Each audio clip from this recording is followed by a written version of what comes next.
Welcome to kitchen spark. இன்றைக்கி நம்ம சேனலில் என்ன பார்க்க போகிறோன்னு கேட்டிங்கன்னா, வாழைக்காய் கிரேவி செய்ய போகிறோங்க. நாம் எப்பவுமே பார்த்திங்கன்னா வாழைக்காய் பொடி மாசு, வாழைக்காய் பொரியல் அந்த மாதிரி செய்வோம். இன்றைக்கி கொஞ்சம் வித்தியாசமாக நாம் மசாலாலாம் ஆட் பண்ணி வாழைக்காய் கிரேவி செய்யலாங்க. இது ஒயிட் ரைஸுக்கு ரொம்ப நல்லா சூப்பராக இருக்கும். ரெண்டாவது சப்பாத்திக்குமே இது ரொம்ப சூப்பராக இருக்குங்க. இதை நாம் இன்றைக்கி செய்ய போகிறோங்க. இதை செய்கிறதுக்கு முன்னாடி நீங்கள் நம்ம சேனலை சப்ஸ்கிரைப் பண்ணலைன்னா சப்ஸ்கிரைப் பண்ணிவிட்டு பாருங்கள். நம்ம போடுற வீடியோலாம் உங்களுக்கு உடனுக்குடனே நோட்டிஃபிகேஷன் வந்துருங்க. பாருங்கள், நாம் இன்றைக்கி வாழைக்காய் கிரேவிக்கு 2 வாழைக்காய் எடுத்து வச்சுருக்கிறோம். ஓரமெல்லாம் கட் பண்ணி எடுத்து வச்சுருக்கோங்க. இந்த மாதிரி நல்லா முத்தின வாழைக்காவாக இருந்தால் ரொம்ப சூப்பராக இருக்குங்க. பாருங்கள், அதை நாம் இந்த மாதிரி ரவுண்டாக கட் பண்ணிக்கலாங்க. கட் பண்ணி நான் தண்ணியில் எடுத்து வச்சுருக்கேன். பாருங்கள், தண்ணிக்குள்ளே போட்டு வச்சுருக்குறோம். இந்த மாதிரி ஒரே சைஸாக கட் பண்ணிக்கலாங்க. இது நம்ம பொரிக்க போகிறோம். ஸோ அதனால் ஒரே சைஸாக இருந்தால் நல்லாயிருக்கும். ஸோ இது இருக்கட்டுங்க.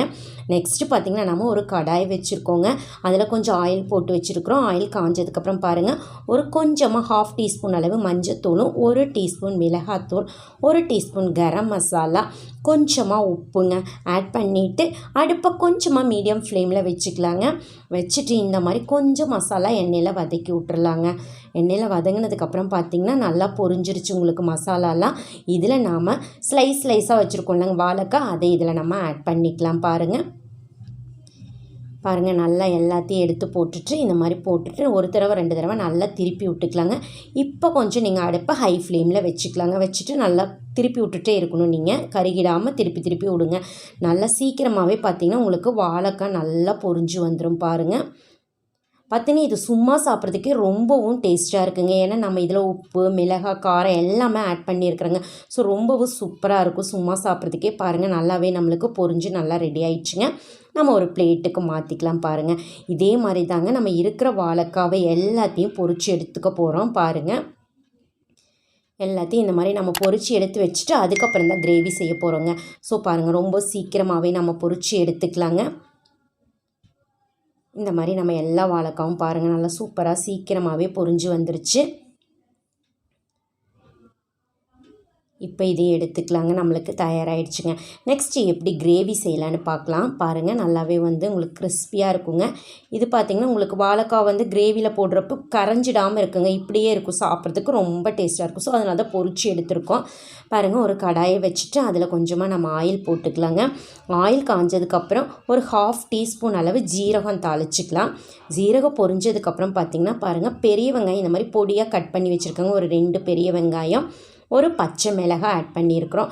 அப்புறம் பார்த்திங்கன்னா ஒரு கொத்து கருகாப்பிலை இலைங்க, இதுவும் ஆட் பண்ணிவிட்டு நல்லா வதக்கி விட்டுருலாங்க. வெங்காயம் நல்லா வதங்கி வரட்டும் உங்களுக்கு.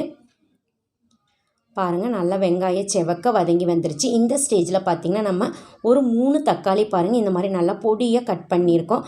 உங்களுக்கு கிரேவி வரணுன்னா இந்த மாதிரி தக்காளி வெங்காயம்லாம் கொஞ்சம் பொடியாக கட் பண்ணிட்டிங்கன்னா கிரேவி நல்லாயிருக்குங்க. ஸோ அதுக்காக நம்ம எல்லாத்தையும் பொடியாக கட் பண்ணியிருக்கோம். தக்காளி வதங்கிறதுக்காக கொஞ்சமாக நம்ம உப்பும் ஆட் பண்ணியிருக்கிறோங்க. ஆட் பண்ணிவிட்டு பாருங்கள், இந்த மாதிரி நல்லா தக்காளி எண்ணெயில் வதங்கி வரட்டுங்க. பாருங்கள், நல்லாவே வதங்கிருச்சு.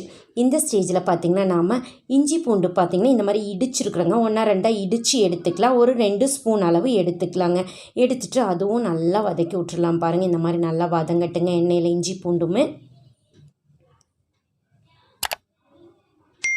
பாருங்கள், நல்லா இஞ்சி பூண்டு பேஸ்ட்டும் நல்லா வதங்கி வந்துருச்சு. இப்போ இந்த ஸ்டேஜில் நம்ம காரத்துக்காக பார்த்திங்கன்னா 1 டீஸ்பூன் மிளகாத்தூள் எடுத்துக்கலாங்க. அப்புறம் கொஞ்சமாக மஞ்சத்தூள் ஆட் பண்ணியிருக்கோம். ஒரு 1/2 டீஸ்பூன் எடுத்துக்கலாம். கரம் மசாலா 1 டீஸ்பூன் எடுத்துருக்குறோங்க. அப்புறம் பார்த்திங்கன்னா மல்லித்தூள் எடுத்துக்கலாங்க. அது 1 டீஸ்பூன் அளவு எடுத்துக்கலாம். எடுத்துகிட்டு இந்த மசாலா நல்லா மிக்ஸ் பண்ணி விட்டுறலாங்க. நல்லா வெங்காயத்தில் மசாலா வதங்கட்டும். பாருங்கள், நல்லா மசாலாலாம் நல்லா மிக்ஸ் ஆகி வந்துருச்சு நம்மளுக்கு. இந்த ஸ்டேஜில் பார்த்திங்கன்னா நம்ம கொஞ்சமாக தண்ணியும் ஆட் பண்ணிக்கலாங்க. கிரேவி உங்களுக்கு நிறையா வேணும், குழம்பு மாதிரி வேணும்னா நீங்கள் தண்ணி நிறையாவே ஆட் பண்ணிக்கலாங்க. திக்காக வேணும்னா நீங்கள் கொஞ்சம் தண்ணி கம்மியாகவே எடுத்துக்கலாங்க. பாருங்கள், இந்த மாதிரி நல்லா கலக்கி விட்டுறலாங்க. நல்லா கலங்கி வந்துருச்சு. இப்போ பார்த்திங்கன்னா நம்ம உங்களுக்கு கிரேவி எவ்வளோ வேணுமோ அந்தளவுக்கு தண்ணி ஆட் பண்ணிவிட்டு ஒரு 5 நிமிஷம் பார்த்திங்கன்னா நம்ம தட்டம் போட்டு மூடி வச்சுக்கலாங்க. கிரேவி நல்லா கொதிக்கணும். ஸோ கொஞ்சமாக நம்ம இந்த கிரேவி கலவை உப்பு ஆட் பண்ணிவிட்டு நாம் ஒரு தட்டம் போட்டு மூடி வச்சுக்கலாங்க. ஒரு 5 நிமிஷம் கொதிக்கணும். பாருங்கள், கொஞ்சம் மசால் வாசனையெல்லாம் உங்களுக்கு எண்ணெய் பிரிஞ்சு வர வரைக்கும் ஒரு 5 நிமிஷம் கொதிக்கட்டுங்க. பாருங்கள், வாவ், நல்லா வாசனையாக இருக்குது பாருங்கள். நல்லா எண்ணெய் பிரிஞ்சு வந்து நம்மளுக்கு மசாலா இப்போ ரெடி ஆயிடுச்சுங்க. இப்போ இந்த ஸ்டேஜில் பார்த்திங்கன்னா நம்ம பொரிச்சு வச்ச வாழைக்காய் இருக்குல்லங்க, அதை இதில் நம்ம ஆட் பண்ணிக்கலாம். பாருங்கள், நல்லா ஆட் பண்ணி விட்டுருலாங்க. எல்லாத்தையும் எடுத்து ஆட் பண்ணியாச்சு. நெக்ஸ்ட்டு பார்த்திங்கன்னா நல்லா மிக்ஸ் பண்ணி விட்டுறலாம். பாருங்கள், நல்லா மிக்ஸ் பண்ணிக்கலாங்க. நல்லா மிக்ஸ் ஆகட்டும்.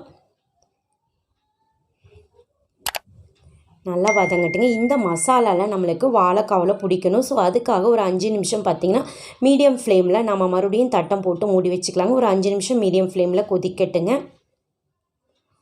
வாவ், நல்லா சூப்பராக பாருங்கள், நல்லா கலர்ஃபுல்லாக எண்ணெய் பிரிஞ்சு சூப்பராக நம்மளுக்கு வாழைக்காய் கிரேவி ரெடி ஆயிடுச்சுங்க. இப்போவே நீங்கள் வந்து தண்ணி ஆட்ட குழம்பு மாதிரி வேணும்னா இப்போவே தண்ணி ஆட் பண்ணி கொதிக்க வச்சுக்கலாங்க. இப்போ நம்மளுக்கு இந்த கிரேவி ரெடி ஆயிடுச்சுங்க. இப்போ இது நம்மளுக்கு சாப்பிட்றதுக்கு தயாராகிடுச்சு.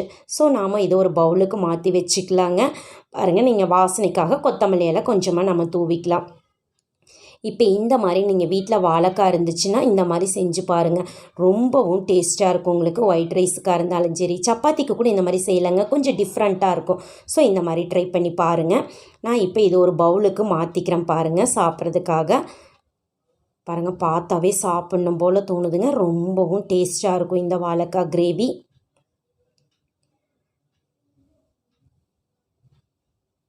பாருங்கள், நல்லா சூப்பராகவே நம்மளுக்கு ரெடி ஆயிடுச்சுங்க. ஸோ நீங்களும் இந்த மாதிரி உங்கள் வீட்டில் வாழைக்காய் இருந்ததுன்னா ட்ரை பண்ணி பாருங்கள். ரொம்ப சூப்பராகவே இருக்கும். இந்த ரெசிபி பிடிச்சிருந்ததுன்னா கமெண்ட் பண்ணுங்கள். உங்கள் ஃப்ரெண்ட்ஸுக்கெல்லாம் ஷேர் பண்ணுங்கள், லைக் பண்ணுங்கள். மறக்காமல் கிச்சன் ஸ்பார்க் சேனலுக்கும் சப்ஸ்கிரைப் பண்ணுங்கள். மீண்டும் சந்திக்கலாங்க நாளைக்கு. அது வரைக்கும் உங்களுக்கு நன்றி.